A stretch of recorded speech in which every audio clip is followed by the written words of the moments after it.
Bila Israel datang memanggil, jasad terbujur di pembaringan. Bila Israel datang memanggil, jasad terbujur di pembaringan.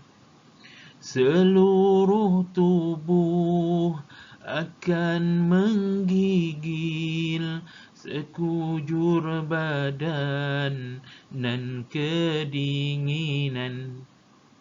Seluruh tubuh akan menggigil, sekujur badan dan kedinginan. Tiada lagi gunanya harta, kawan karib, sanak saudara.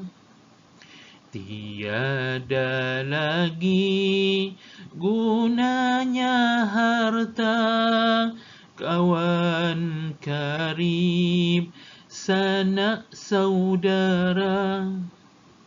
Jikalau ada amal di dunia, itulah hanya pembela kita. Jikalau ada amal di dunia, itulah hanya pembela kita. Baiklah, apakah pelajaran yang akan kita pelajari pada hari ini? Ya, pengurusan jenazah. Jom sama-sama kita belajar.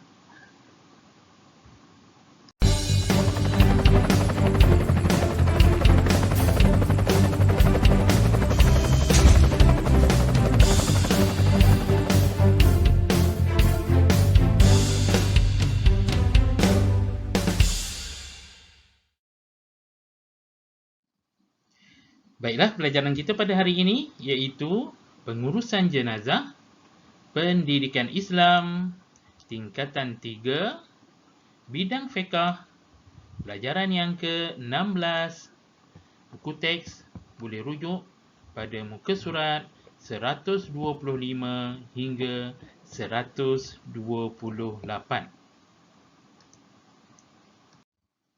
Okey, kita lihat dulu objektif pembelajaran kita. Yang pertama, kita akan menyatakan maksud, hukum dan dalil pengurusan jenazah. Yang kedua, kita akan menyatakan tindakan ketika menghadapi orang yang nazak. Yang ketiga, menjelaskan tindakan awal terhadap jenazah ketika berlaku kematian. Ini sangat penting, terutamanya sekiranya berlaku kepada ahli keluarga kita. Bagaimanakah tindakan awal yang perlu kita lakukan? Dan yang keempat, menerangkan adab menziarahi jenazah. Okey, kita tengok unit 1, konsep pengurusan jenazah.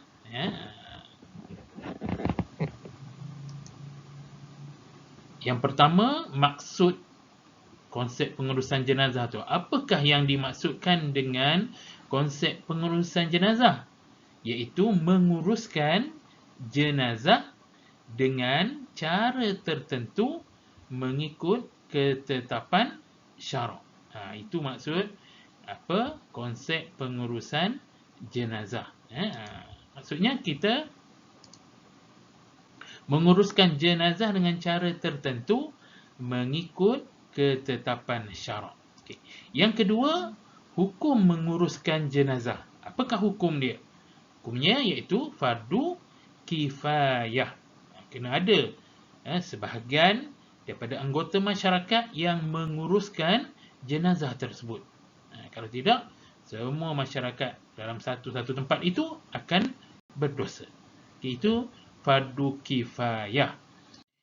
Seterusnya cuba kita tengok pula dalil naqli. Dalil naqli di mana Rasulullah sallallahu alaihi wasallam bersabda kepada Aisyah radhiyallahu anhu, apa sabda Rasulullah sallallahu alaihi wasallam? Lau mitti qabli faqumtu alayki faghassaltuki wa kaffantuki wa sallaitu alayki wa dafantuki. Riwayat Ibnu Majah. Apa maksudnya? Maksudnya ialah sekiranya kamu mati sebelumku. Maksudnya Sayyidatina Aisyah dia meninggal dunia sebelum Rasulullah SAW. Maka aku, iaitu Rasulullah SAW, yang akan memandikanmu, mengkafankanmu, mensolatkanmu dan mengkebumikanmu. Ini dalil yang pertama.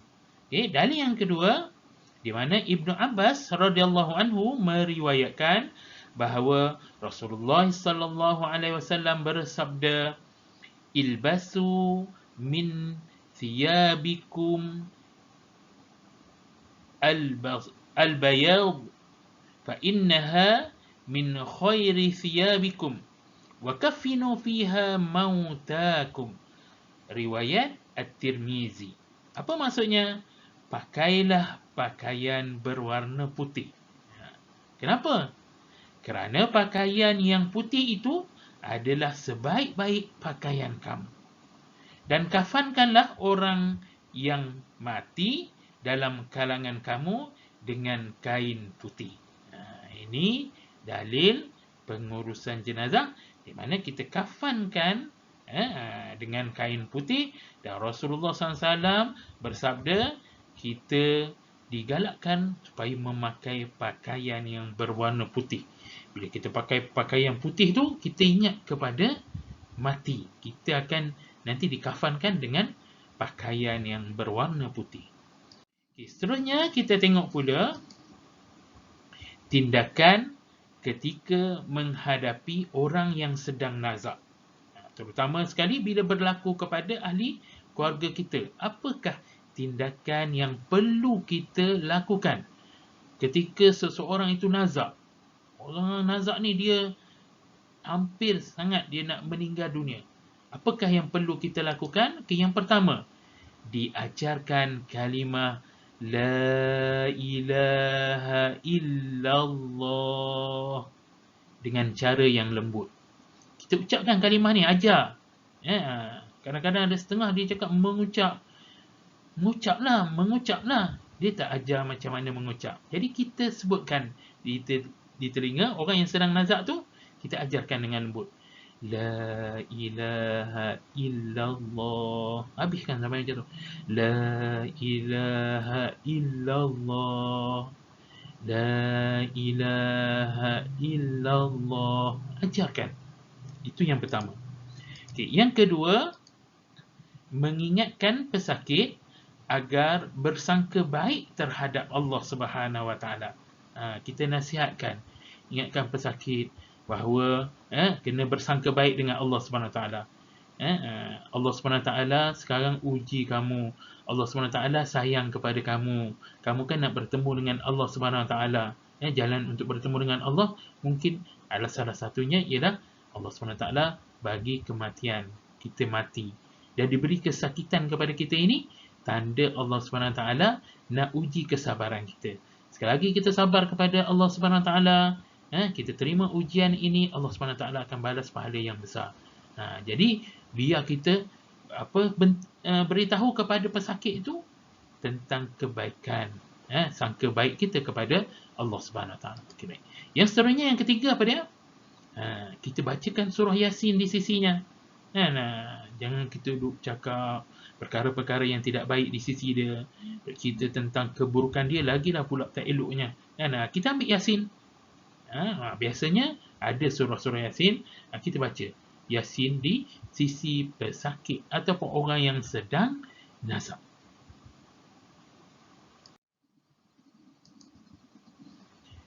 Seterusnya, sekiranya berlaku kematian. Tadi nazak. Nazak. Sekarang berlaku kematian. Apakah tindakan awal terhadap jenazah? Ini penting. Kadang-kadang kita berada di rumah kita, kan? Berada di rumah, berlaku kematian. Ahli keluarga kita ke meninggal, mak kita, ayah kita terutamanya. Apakah tindakan kita yang perlu kita lakukan?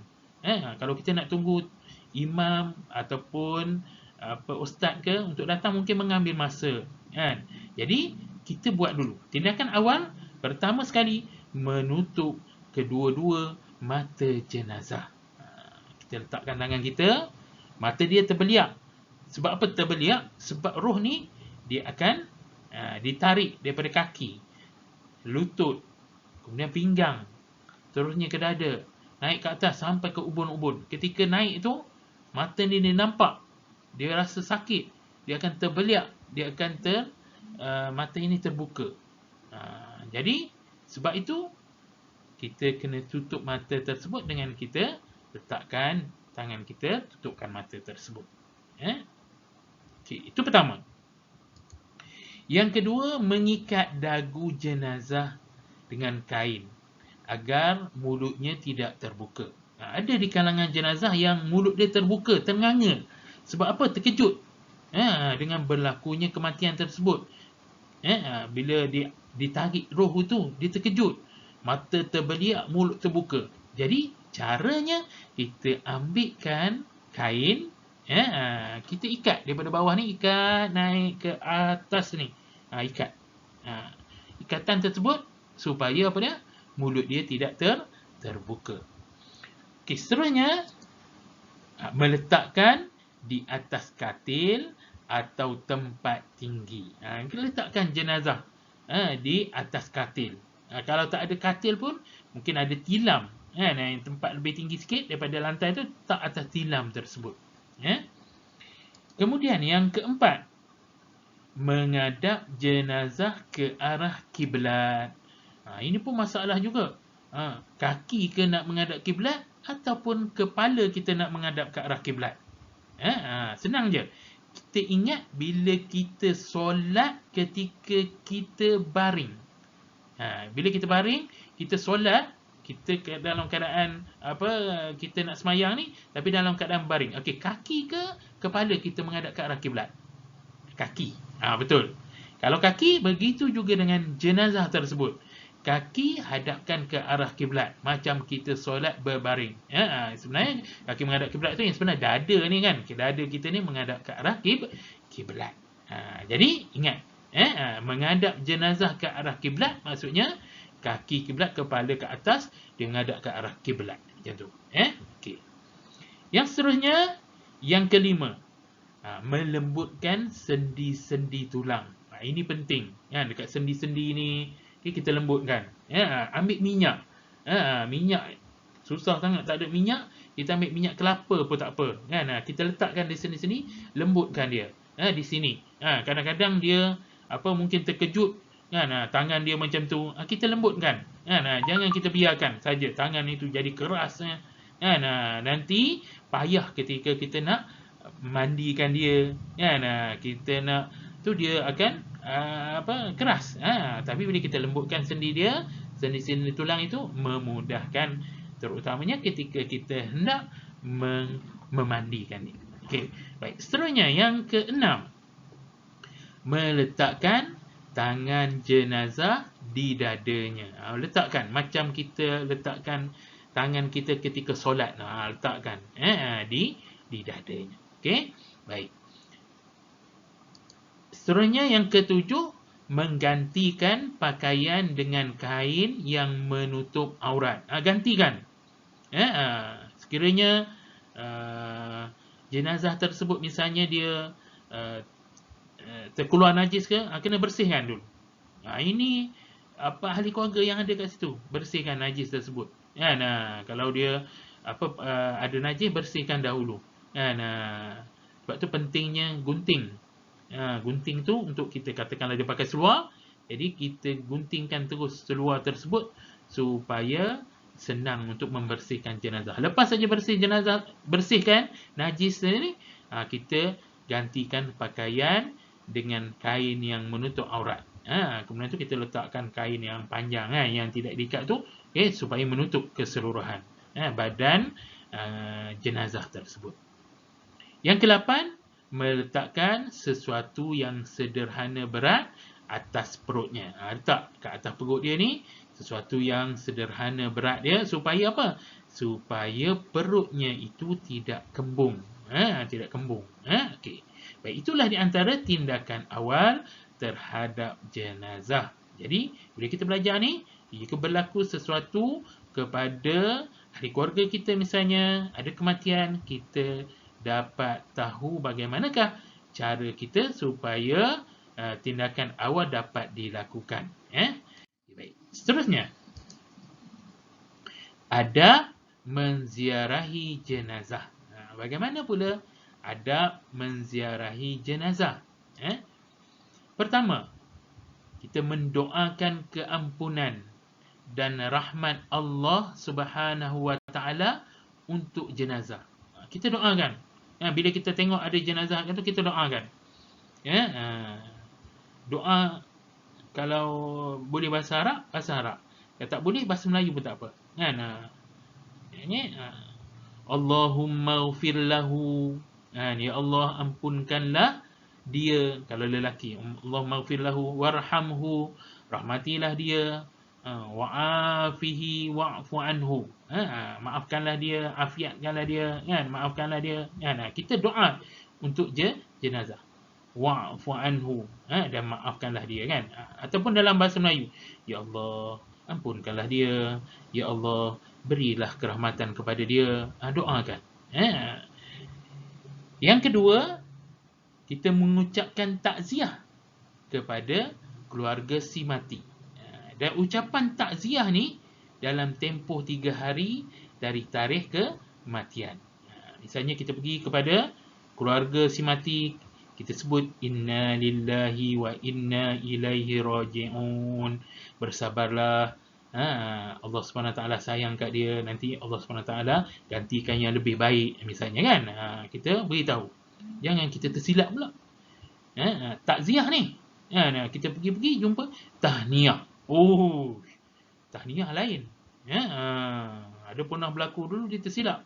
Dia pergi kenduri kahwin, disebut takziah, terbalik pula dah. Kenduri kahwin pergi sebut takziah. Jadi kenduri kahwin, tahniah. Orang dapat anak ke sebut tahniah. Tapi bila berlaku kematian, takziah. Ingat tu, apa dia? Takziah. Okey? Baik. Seterusnya, kita tengok pula yang ketiga. Apa dia yang ketiga? Membantu keluarga si mati seperti menyediakan makanan untuk mereka. Sepatutnya jiran-jiran yang bantu keluarga si mati. Si mati sekarang ni dia ada masalah dah. Ahli keluarga dia meninggal dunia. Dia sedih, kan? Jadi kita jiran-jiran ni kita bantu dia untuk sediakan makanan. Buat air ke, buat mihun goreng ke, buat makanan, kita hantar dekat tempat sana. Jangan kita susahkan keluarga si mati ini. Okey. Baik. Dan yang terakhir iaitu tidak meratapi pemergian si mati. Dengan meratap, dengan mengeluh dan menyalahkan takdir Allah Subhanahu Wa Taala. Ini tak boleh. Tak boleh. Kita meratap, apalah, kenapalah Allah Subhanahu Wa Taala ambil mak saya ni, ayah tak. Jangan. Kalau sekadar keluar air mata itu tabiat, memang tak jadi masalah keluar. Siapa yang tak keluar air mata, kan? Kalau orang yang tersayang meninggal dunia, keluar air mata. Tapi jangan kita meraung-raung, mengeluh-mengeluh, menyalahkan takdir Allah Subhanahu Wa Taala. Okey.